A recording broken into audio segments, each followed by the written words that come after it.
Dua kekuatan tadi adalah kekuatan dari kerajaan terang, yaitu Tuhan, dan kerajaan kegelapan, yaitu iblis. Dalam penglihatan dunia fisik, di alam roh, rumah Daniel dilindungi oleh malaikat-malaikat Tuhan dari setan.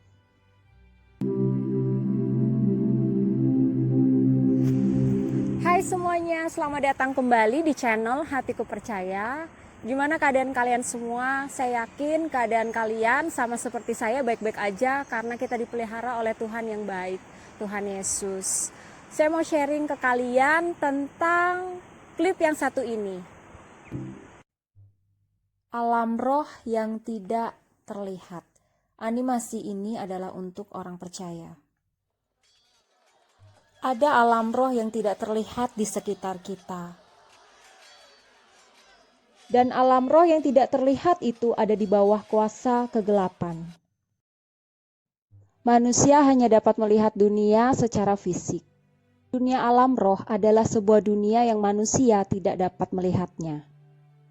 Dan ada kebutaan roh yang artinya bahwa setiap orang tidak percaya tidak bisa melihat Yesus dan Tuhan. Banyak orang Kristen memiliki pandangan rohani yang pendek. Anak Tuhan dan murid Kristus bisa melihat di dunia nyata dan di dunia roh. Ini adalah Daniel yang dikenal sebagai seorang pria dari keluarga saleh. Dia adalah murid Kristus di dunia ini. Dan dia juga seorang prajurit Tuhan di dunia alam roh yang tidak terlihat. Ini Daniel di dunia fisik, dan Daniel yang sama terlihat seperti ini di dunia alam roh. Di dunia fisik, dan di dunia alam roh yang tidak terlihat. Sejumlah besar orang dikawal dan diperbudak oleh iblis yang tak terlihat. Ini yang kita lihat di dunia fisik.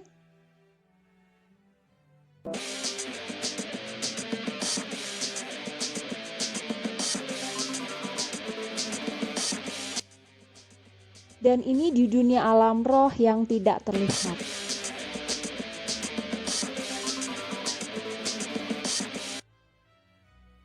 Keadaan di dunia fisik yang terlihat. Dan keadaan di dunia alam roh yang tidak terlihat.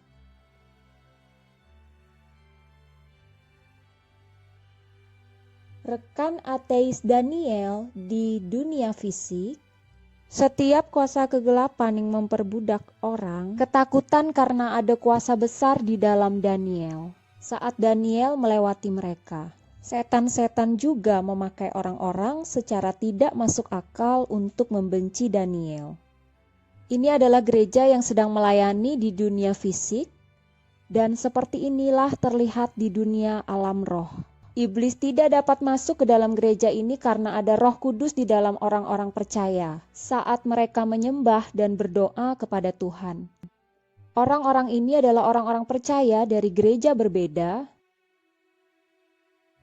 Banyak orang Kristen yang ditipu dan dipakai oleh musuh yang tidak terlihat, yaitu setan. Mereka berpikir Daniel adalah nabi palsu atau orang Kristen palsu. Laki-laki ini adalah murid Tuhan. Halo Daniel, apa kabar? Sangat sedikit sekali orang percaya mengklaim bahwa Daniel adalah anak Tuhan atau pelayan Tuhan.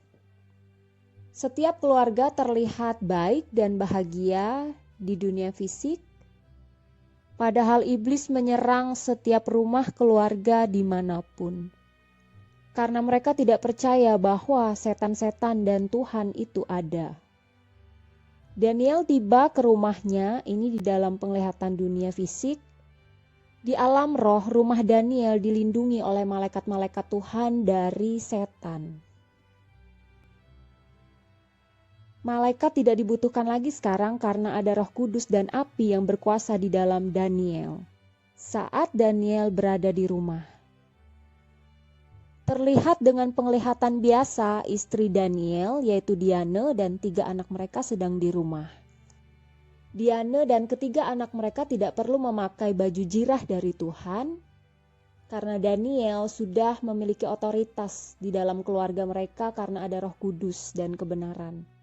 Ini yang terlihat di dunia fisik, dan ini yang terlihat di dunia alam roh. Dan malaikat-malaikat Tuhan mengawal Diane kemanapun dia pergi. Dalam penglihatan fisik, ini anak-anak Daniel yang sedang di sekolah.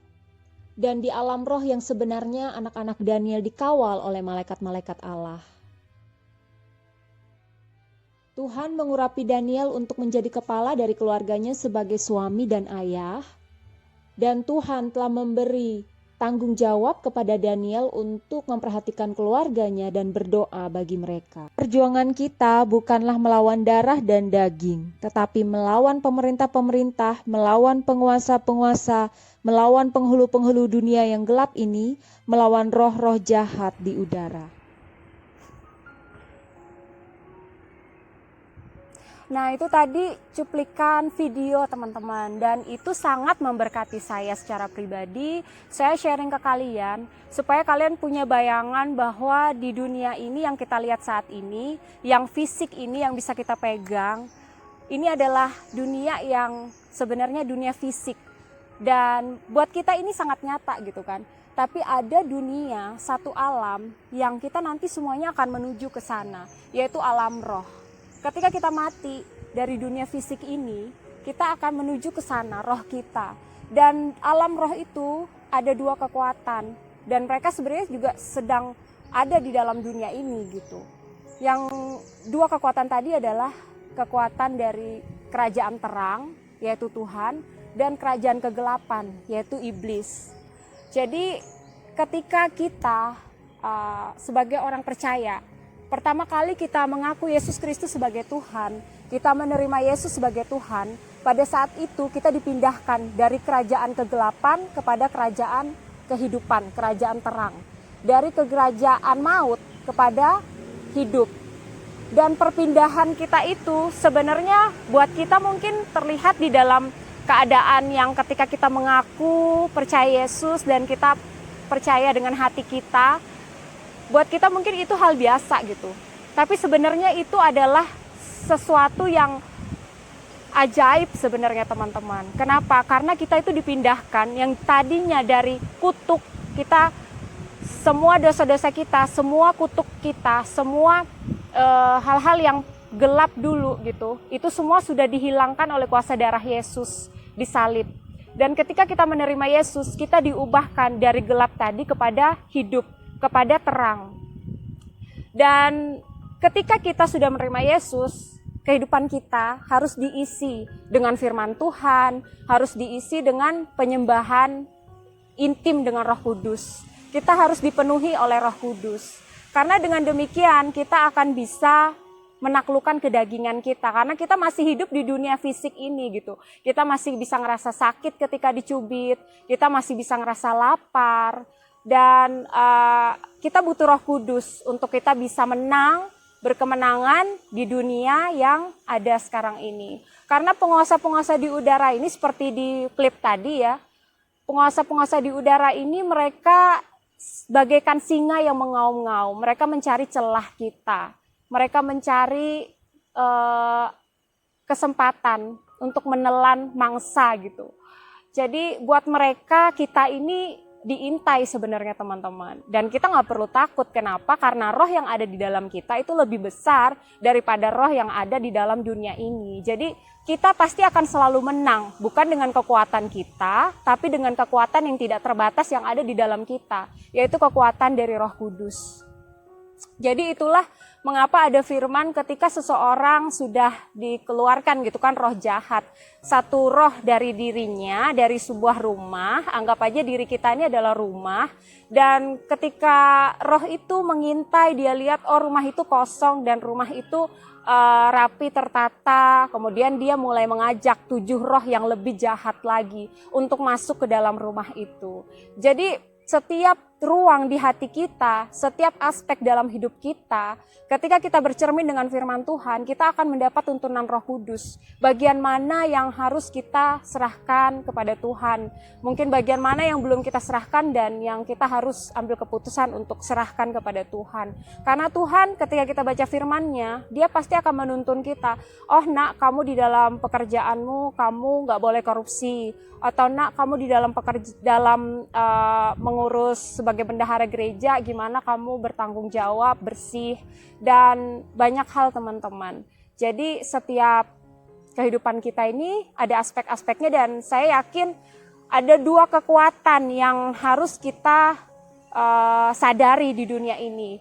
Dan itu juga yang membuat kita tahu ya, kalau ketika kita dibenci orang mungkin sebagai orang percaya, kita nggak perlu membenci balik, kita nggak perlu marah balik, apalagi sampai kepahitan. Kenapa? Karena kita harus sadar sebenarnya mereka itu juga korban gitu. Mereka dipakai mungkin oleh kuasa kegelapan tadi untuk membenci kita, untuk membuat kita marah, membuat kita jatuh bahkan. Dan hal itu sebagai orang percaya ya, yang tahu tentang kebenaran, sebagai orang percaya kita harus menyadari hal itu sehingga kita lawan kita bukanlah darah dan daging, tapi lawan kita adalah penguasa-penguasa di udara ini, penghulu-penghulu di udara ini, pemerintah-pemerintah di udara ini. Seperti tadi keluarga Daniel ya teman-teman, yang di cuplikan tadi, kita tahu bahwa ketika kita orang percaya berdoa menyembah Tuhan, karena Tuhan itu senang disembah dan Dia bertahta di atas pujian umatnya gitu. Jadi ketika kita menyembah Dia, kita menyediakan waktu untuk memuji Dia, sebenarnya kuasa Roh Kudus itu bekerja dan kita itu punya urapan gitu. Jadi kemanapun kita pergi, kuasa Roh Kudus yang di dalam kita itu berkuasa, bahkan setan pun takut, roh jahat pun takut gitu, karena kita ada otoritas di dalam kita gitu. Dan kita percaya ketika anak kita sekolah di Indonesia kan mau new normal kan gitu, kita proteksi mereka, kita perkatakan kamu dengan kuasa darah Yesus berangkat ke sekolah, kamu ditutup bungkus dengan kuasa darah Yesus. Karena saya percaya perkataan kita itu juga berkuasa, jadi apa yang kita katakan itu yang akan terjadi. Dan percayalah bahwa anak kita ketika mereka berangkat ke sekolah, mereka dikawal oleh malaikat kudus Tuhan. Dan ada Roh Kudus juga di dalam mereka yang menyertai mereka. Sehingga mereka gak akan pernah kena sakit penyakit, saya gak akan pernah sakit penyakit, teman gak akan pernah kena sakit penyakit, gak akan pernah kena corona. Itulah yang membuat kita yakin. Kenapa? Karena Roh Kudus itu berdiam di dalam kita dan kuasanya itu melebihi dari kuasa apapun gitu. Makanya kita harus terus menaruh percaya kita kepada Tuhan, supaya iman kita yang perlu sebenarnya iman kita teman-teman, karena Tuhan itu sudah menyediakan berkat, proteksi, perlindungan, kesehatan dan segalanya Tuhan tuh sediakan buat kita. Cuman yang kurang kadang itu adalah iman kita, atau mungkin yang menghalangi berkat Tuhan itu adalah dosa kita. Jadi kita harus dekat sama Tuhan, mencari wajahnya. Dia akan menunjukkan jalan mana, Dia akan menolong kita dalam langkah-langkah hidup kita. Sampai ketemu di video selanjutnya ya, semoga ini memberkati. Tuhan Yesus memberkati kalian semua. Bye.